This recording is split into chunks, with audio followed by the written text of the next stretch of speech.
여러분, 성경 중에 여러 별명을 가지고 있는 장들이 있는 것을 아실 겁니다. 예를 들어서 창세기 3장 같은 경우는 타락장이라는 별명을 가지고 있죠.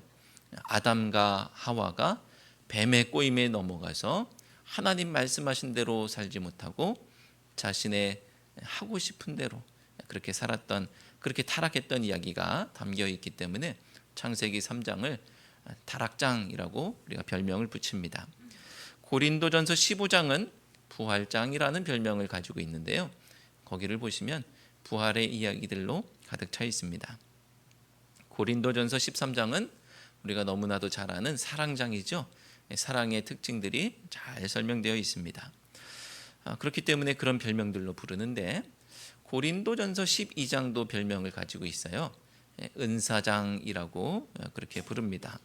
여러 성령의 은사들을 소개하고 있기 때문이죠. 그런데 은사와 관련한 이야기는 필연적으로 교회 공동체에 대한 이야기와 연결이 되는 거예요. 그래서 고린도전서 12장에는요, 은사장이라고 하고 있지만 은사의 이야기만 있는 것이 아니고 교회 공동체에 대한 이야기도 있습니다. 은사는 개인이 뽐내라고 주신 것이 아니고요, 야, 너 이거 가지고 있으면 좀 폼이 날 거야, 그러니까 이런 은사들 주시는 것이 아니고요, 교회 공동체를 섬기라고 주신 것이고요, 교회의 덕을 세우라고 주신 것, 공동체의 유익을 위해서 주신 것이 바로 은사입니다. 그렇기 때문에 은사장에는 교회 공동체에 대한 이야기가 함께 있어요. 고린도전서 12장은 교회를 가리켜서 그리스도를 머리로 한 한 몸 공동체라고 묘사하고 있고요. 그리고 교회라는 몸은 각자 다른 기능을 가진 성도 한 사람 한 사람이라는 지체를 가지고 있다라고 합니다. 이렇듯 몸과 지체로 상징되는 교회 공동체에 대한 이야기와 은사에 대한 이야기는 연결될 수밖에 없고 뗄 수가 없습니다. 그런데 여러분, 고린도전서에 비하면 짧지만 로마서 12장에도 이런 이야기가 나오고 있다는 사실을 알고 계십니까? 로마서 12장도 은사 이야기가 나오고 있고요, 그리고 공동체, 한몸 공동체에 대한 이야기가, 교회에 대한 이야기가 나오고 있습니다. 어떻게 보면 오늘 읽은 말씀은 고린도전서 12장의 압축판이라고 할 수 있을 거예요. 교회를 가리켜서 몸과 지체로 이해하고 있고요, 오늘 말씀도 마찬가지입니다. 그래서 성도 각각이 받은 다양한 은사들에 대한 말씀을 하고 있고, 그렇게 두 개가 뗄 수 없는 이야기가 이 짧은 말씀 안에 함께 나오고 있어요. 그런데 중요한 것은 이런 이야기가 있구나, 이것 이전에 중요한 것은 지금 왜 이 시점에 이런 말씀을 하고 있는 것일까입니다. 당연한 말씀, 진리의 말씀이 성경에 나오는 것은 뭐 언제 어디서 나와도 상관이 없죠. 맞는 말씀이고 아멘이지만 왜 여기에 이 말씀이 있는지를 생각하면 문맥 속에서, 흐름 속에서 이 말씀이 그래서 있구나라는 이해를 또 할 수가 있게 되는 것이죠. 오늘 본문이 펼쳐지고 있는 지점이 믿은 대로 살아야 한다는 이 윤리 부분의 실질적 권면의 첫 부분이에요. 지난 시간에는 로마서 12장 1, 2절을 통해서 믿은 대로 살아야 된다라는 서론에 대한 이야기를 했고요, 실질적으로 이제 첫 권면을 하고 있는 부분입니다. 이제 실제적으로 어떻게 살 것인가에 대한 대답으로서 실질적인 권면을 하는 마당인데, 그 시작을 교회 공동체 안에서부터 하고 있는 거예요.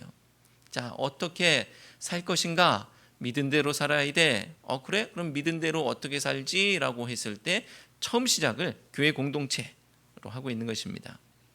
교회 안에서 성도에게 잘하는 것부터 시작하자라는 거예요. 성도의 삶의 영역이 다양합니다. 교회도 있고요, 가정도 있고요, 직장도 있고, 또 학교도 있고, 일터가 있고, 다양한 친목 관계나 여러 관계들이 있고, 삶의 터전들이 다양합니다. 각각의 자리에서 어떻게 살 것인가를 고민할 수밖에 없는데, 특히 교회 안에서 어떻게 살아야 하는지에 대한 고민이 매우 중요한 부분입니다. 왜 그럴까요? 왜 교회에서 어떻게 살 것인가가 더 중요하냐? 성도 중에는 교회에서는 아주 근엄하고 그렇게 좋은 사람인데 사회에서는 전혀 아닌 분들이 있는가 하면, 또 반면 사회에서는 좋은 사람인데 교회에만 오면 이상해지는 경우가 있기 때문입니다. 물론 교회에서도 별로, 사회에서도 별로인 분도 있기는 해요. 자, 그런데 세상에서는 좋은 사람이면서 교회에서는 나쁜 사람인 이유가 무엇일까요? 세상에서는 너무 좋아. 세상에서는. 근데 교회에서는 별로 안 좋아. 자, 왜 그러냐면요, 세상에서는 아무런 힘도 없고 또 세상에서는 아무런 영향력이 없기 때문이에요. 내가 세상에서 잘 나가고 힘이 있으면 세상에서도 나쁘다는 소리 꽤 많이 들을 수 있습니다. 힘이 있고 잘 나가면. 근데 세상에서 힘이 없고 잘 안 나가면요, 거기에서 내가 좀 안 좋은 소리 들으면 불이익이 나에게 그냥 돌아오는 거예요. 내가 힘이 있으면 무슨 불이익이 있어도 내가 다 수용할 수 있고 뭐 아무런 충격이 없습니다. 근데 세상에서는요, 내가 힘이 없고 약하니까 거기서 내가 나쁜 사람 되면요, 나만 손해보는 거예요. 그러니까 세상에서는 좋은 사람인 것처럼 보여요. 근데 내가 세상에서 힘이 있으면 나빠질 확률이 상당히 높습니다. 근데 교회에 오면 어때요? 교회 오니까 힘이 있어요. 교회에서는 웬만한 분들 다 부장이잖아요. 다 속장이다, 회장이다, 무슨 감투 같은 직분들이 다 있습니다. 집사님, 권사님, 장로님 다 있습니다. 그러니까 무슨 팀장이기도 하고요. 뭔가 힘이 있어요. 권력이 있습니다. 물론 그것을 권력으로 쓰면 안 되고 섬기는 것으로 사용해야 되는데, 아니 교회에 오면 자기에게 힘이 있으니까 과시할 수가 있어요. 내 한마디로 교회를 좌지우지할 수가 있어요. 목소리 한번 높이면 벌벌 떱니다. 그러니까 교회에서는 너무나 막 나가는 거예요. 교회니까 봐주는 것이지 세상에서 그러면 큰일 납니다. 교회에서 하던 대로 세상에 나가서 하면 큰일 납니다. 교회니까 봐주고 있다는 사실을 기억하시기 바랍니다. 자, 초대교회 때도 그런 사람들이 있었나 보죠. 초대교회도 그런 사람들이 있었나 봅니다. 왜냐하면 대부분의 서신은 교회의 문제를 전제로 합니다. 교회가 이런 문제가 있기 때문에 바울이 그 문제들을 좀 해결하고 풀어 나가기 위해서 서신들을 쓰는 경우가 많습니다. 그러니까 그 교회의 문제를 전제하고 그 문제를 좀 해결하고자 하는, 그러니까 초대교회 때도 그런 일이 없다고 할 수가 없는 것이죠. 그러니 바울은 지금 교회 안에서부터 똑바로 살아야 한다. 교회 안에서부터 똑바로 살아야 한다. 그런 이야기를 시작하고 있는 것입니다. 결혼식에서 의례 신랑 신부에게 맞절을 시키죠. 여러분들도 결혼할 때 맞절 하셨나요? 맞절 왜 했어요? 그냥 해야 되는가 보다 하고 맞절 하셨나요? 제가 기쁜 교회에서 전에 보좌 했던, 그리고 제 스승 되시고 멘토 되시는 우리 부평교회 손흥성 목사님께서 결혼식 때 주례하실 때 꼭 그렇게 하시더라고요. 그래서 저는 그 멘트를 들으면서 이게 맞다, 공감되고 나도 그렇게 해야지, 이런 마음을 품었던 멘트가 있습니다. 맞절을 시키는데, 신랑 신부에게 맞절을 시키는데 이렇게 말씀하세요. 부부도 서로 예의를 갖춰야 합니다. 맞는 말씀이죠? 부부도 서로 예의를 갖춰야 됩니다. 그렇게 하면서 그 시작으로 맞절을 하는 거예요. 누구 한 사람만 꾸벅 복종하는 게 아니고요, 서로 예의를 갖추면서 살아야 된다라는 그런 말씀을 하시는 거죠. 여러분, 세상 온갖 사람들에게는 그렇게 친절한데, 그렇게 잘하는데 나한테는 잘 안 하잖아요. 그죠? 내 아내와 내 남편이 세상 사람들한테는 그렇게 친절하고 좋은 사람이에요, 아주. 근데 나한테는 그렇게 안 해요. 근데 그러면 안 된다라는 것이죠. 나에게도, 서로에게도, 배우자 서로에게도 친절을 넘어서서 예의 있게 그렇게 대하는 것이 모든 관계의 시작이고 또 사회에서도 그렇게 하는 것이죠. 근데 그 시작, 부부 사이에서도 또 가족 간에도 서로 예의를 갖춰야 하는 것입니다. 사랑하는 성도 여러분, 여러분의 가정 생활은 어떻습니까? 또 서로에게 예의 없게 행동하고 있지는 않습니까? 여러분의 교회 생활은 또 어떻습니까? 누군가에게 나는 볼성사나운 사람 아닙니까? 교회 안에서 서로를 함부로 대하는 것이 아니라 서로에게 예의를 갖추고 서로를 보듬고 배려하고 사랑하는 우리 주국교회와 모든 가정들 되시기를 주님의 이름으로 축원합니다. 성도들이 교회 안에서 다른 성도들을 대하며 어떻게 살아야 하는지에 대해서 바울이 가장 먼저 어떤 권면을 주고 있는지 3절 말씀을 통해서 함께 확인하겠습니다. 3절 함께 읽습니다. 내게 주신 은혜로 말미암아 너희 각 사람에게 말하노니 마땅히 생각할 그 이상의 생각을 품지 말고 오직 하나님께서 각 사람에게 나누어 주신 믿음의 분량대로 지혜롭게 생각하라. 아멘. 마땅히 생각할 그 이상의 생각을 품지 말라고 말씀하고 있습니다. 이게 무슨 이야기일까요? 쉽게 말하면 그만, 거기까지라는 거예요. 거기까지. 마땅히 생각할 그 이상으로 넘어가지 말고 거기까지. 다른 말로 하면 한계 설정, 경계 설정입니다. 어디서나 어떤 상황에서나 관계가 시작될 때, 또 상황이 시작될 때 제일 중요하고 제일 기본이 되고 제일 먼저 해야 할 일이 관계 설정, 또 경계 설정이에요. 경계 설정, 한계 설정입니다. 미국 메이저리그 야구가 있습니다. 어르신들은 그게 뭐야 싶으시겠지만 우리나라 선수 중에 류현진 선수라고 아주 잘 던지는 선수가 미국에 건너가서도 아주 잘 던지고 있는데요. 이제 나이가 많이 들었어요. 이제 30대 중후반으로 넘어가는 것 같습니다. 그런데 이 선수는 나이가 들다 보니까 빠른 공을 던지지는 못하는데 투수예요. 근데 빠른 공을 던지지 못하니까 이제는 제구력으로 승부한다고요. 원래도 제구력이 좋았는데 공을 원하는 곳에 잘 집어넣는다는 거예요. 그런데 이 선수가 경기를 시작하고 제일 처음에 던지는 두세 개 정도의 공은 어떻게 사용하느냐 하면 여기까지 볼인지 여기까지 스트라이크인지 경계를 확인하는 데 씁니다. 공을 이렇게 던지는데 이만큼을 스트라이크를 안 잡아줘? 이게 볼이구나. 여기까지는 볼이야? 여기는 스트라이크야? 요 정도 세 개의 공을 던지면서 여기까지 던지면 되겠구나라는 경계 설정을 하는 것으로 이제 사용하는 겁니다. 오늘 심판은 여기서부터 스트라이크를 잡아주는구나라는 것을 확인하고 그러니까 마음 편하게 그 다음부터는 던지는 것이죠. 만약에 그게 확인되지 않은 상황에서 결정구로 자 이제 삼진은 잡아야지 하고 공을 여기 딱 던졌는데 볼 해버리면 기분 상하거든요. 이상해지는 거예요. 근데 처음에 경계를 확인한 다음에 나는 여기까지 해야 되겠구나라는 것을 확인하면 마음이 편해지는 것입니다. 교회 생활도 마찬가지입니다. 교회는 다양한 배경을 가진 성도들이 모인 곳인데 이런 경계 설정이 없으면 상당히 아슬아슬한 경우들이 있어요. 목사와 다른 성도들이 옆에서 지켜볼 때 이건 아닌데 이건 아니야 라고 싶은 그런 모습도 있고요. 선 넘으셨네 라고 하는 그런 경우도 있습니다. 그리고 이건 창피한 일임에도 불구하고 이건 도무지 창피해서 말할 수 없는 일인데도 불구하고 마치 자랑처럼 말씀하시는 경우도 있습니다. 그러면 목사는 깜짝 놀라가지고 가슴을 쓸어내립니다.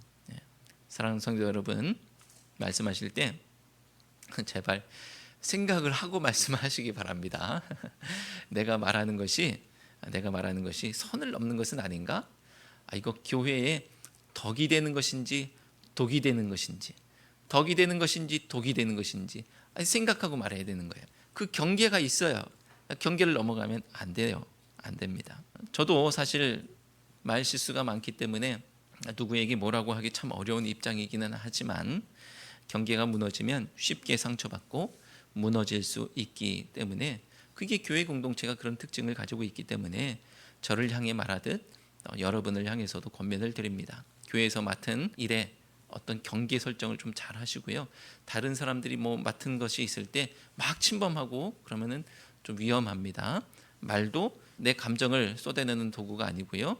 서로의 덕을 세우는 도구로 그렇게 사용해야 될 줄로 믿습니다. 그러기 위해서는 경계 설정을 잘 해야 하는데 그렇다면 어떻게 이 경계 설정은 어떻게 해야 하는 것인가? 이어지는 두 가지 교훈을 통해서 확인해 보겠습니다. 먼저 교회를 몸에 빗댄 얘기가 나오고 있습니다. 교회를 몸에 빗댄 예가 4절부터 5절 4절 5절 말씀에 나오는데요. 함께 4절 5절 말씀을 읽겠습니다. 우리가 한 몸에 많은 지체를 가졌으나 모든 지체가 같은 기능을 가진 것이 아니니 이와 같이 우리 많은 사람이 그리스도 안에서 한 몸이 되어 서로 지체가 되었느니라. 아멘. 교회는 한 몸이기는 하지만 많은 지체가 있다고 합니다. 그냥 한 몸이면 막 해도 상관없는데 많은 지체가 있기 때문에 그렇지 않은 거예요. 그렇기 때문에 많은 지체가 한 몸이라는 정체성을 유지하며 문제없이 유기적인 사랑의 공동체가 되려면 전제 조건이 있습니다.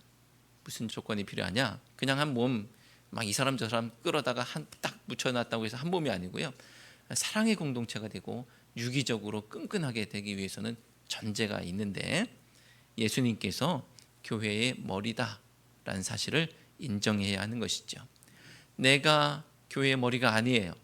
예수님께서 교회의 머리시라는 거예요. 그것을 인정하지 않으면 갈등이 생깁니다. 우리가 구원받아서 한 몸 되는 것은 예수님을 하나님으로 믿음으로 되는 일입니다. 그래서 내가 구원받는 거예요. 예수님을 하나님으로 믿는 거예요. 이 교회의 정체성이에요. 성도는 바로 예수님을 하나님으로 믿는 사람, 하나님으로 경험하고 고백하고 믿는 사람이 성도예요. 그런데 구원의 근거가 나에게 없고 예수님께 있다라는 것을 인정하는 일, 이것은 어려운 일 중에 하나이죠. 나아가서 교회가 사랑의 공동체가 되는 것은 예수님을 머리로 믿을 때 되는 일입니다. 자, 예수님을 하나님으로 믿을 때 교회가 내가 구원받고 한 몸이 되는 거예요. 그런데 예수님을 이 몸의 머리, 교회 공동체의 머리로 믿을 때 교회는 사랑의 공동체가 됩니다. 이것 또한 내가 머리인 줄 알면 쉽게 받아들일 수가 없어요. 구원의 근거가 나에게 있다라는 사실을 그렇게 고집하며 평생 살아왔다가 구원의 근거가 예수님께 있다라는 것을 인정하기가 쉽지 않은데, 그게 어려운 일인데 마찬가지로 교회의 머리가 예수님이시다라는 것을 인정하는 것도 쉽지가 않습니다. 내가 교회의 머리인 줄 아는 일은 구원의 근거가 나에게 있다고 생각하는 것만큼이나 아주 위험한 일입니다. 그러므로 나를 포함한 모든 지체가 같은 기능을 가진 것이 아니라는 것을 인정하며 서로를 존중하고 나의 한계를 인정할 줄 알아야 합니다. 쉽게 말하면 내가 머리가 아니기 때문에 나도 다른 사람과 똑같이 한 지체에 불과하기 때문에 감나라 대추나라 하지 말라는 거예요. 그게 경계를 설정하는 방법입니다. 아, 내가 머리가 아니구나라는 것을 인정하고 저 사람이나 나나 똑같은 지체이구나라는 것을 인정할 때 경계가 설정이 됩니다. 툭툭 던지는 말, 또 때로는 다른 교회에서 자신의 경험에 비춰 고집 부리는 모습들, 또는 옛날에는 또 라떼는 하면서 시작하는 말로 다음 세대의 생각과 활동을 제한하고 또 꽁꽁 묶어버리려는 시도들, 또 나아가서는 저거 내가 사다 둔 건데, 저거 내가 해놓은 건데, 저거 내가 사다 둔 건데 라면서 절대로 건드리지 못하게 하는 그런 모습들도 마찬가지입니다. 아주 다양한 시도들, 도전들이 있어요. 이게 다 내가 교회의 머리인 줄 아는 그런 모습들인 것이죠. 로마 교회 안에 있는 이방인들과 유대인들 사이에 얼마나 큰 생각의 차이가 있었겠습니까?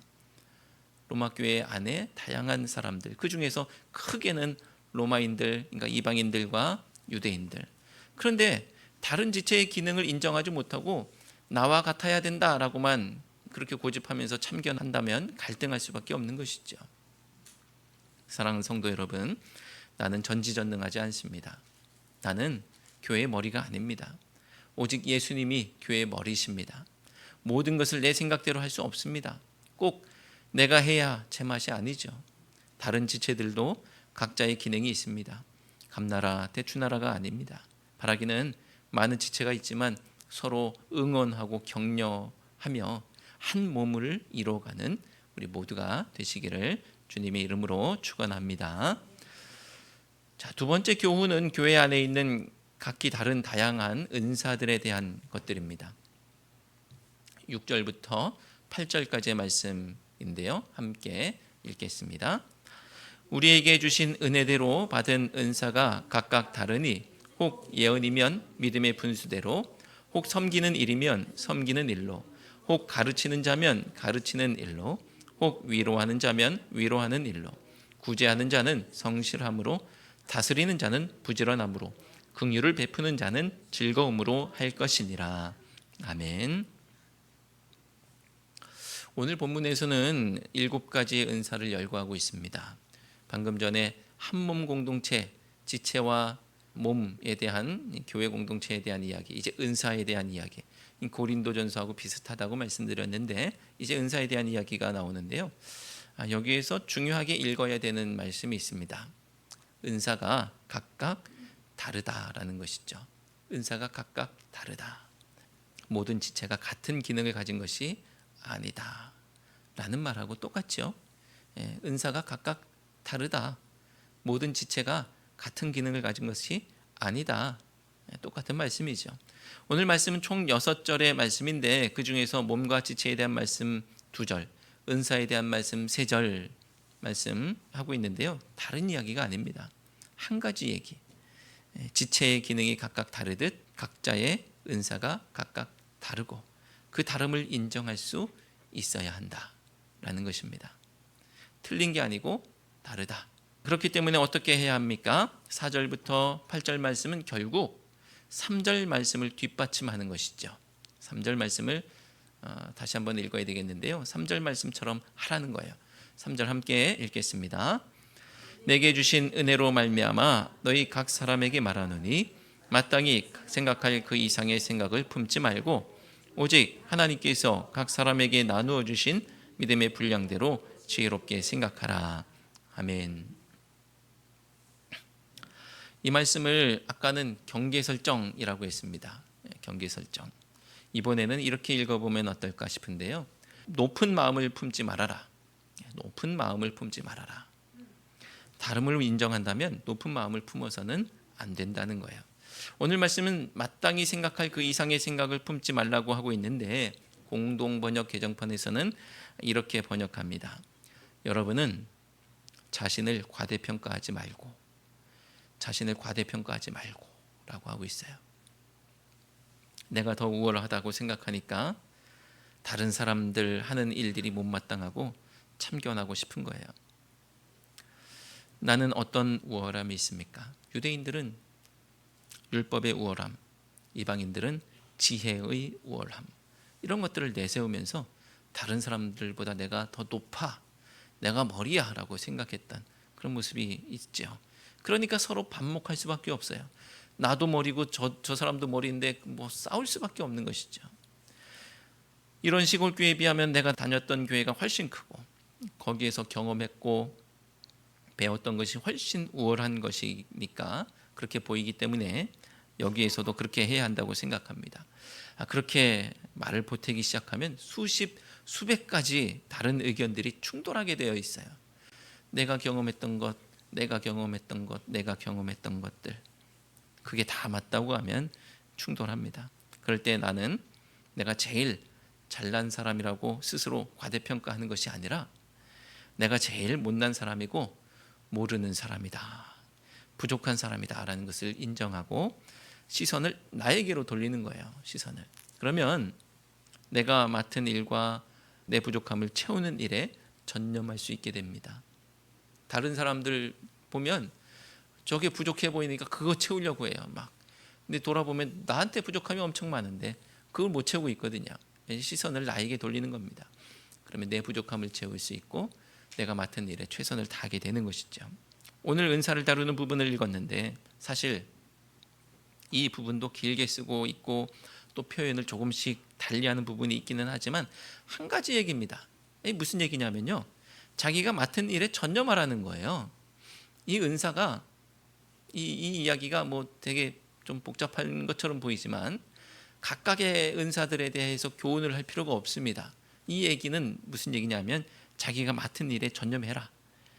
새 번역에서 이렇게 번역하고 있는데요, 섬기는 일이면 섬기는 일에 힘써야 합니다. 자기가 받은 은사가 섬기는 일이면 섬기는 일에 힘써야 합니다. 가르치는 사람이면 가르치는 일에 권면하는 사람이면 권면하는 일에 힘쓸 것이요 라고 말하고 있습니다.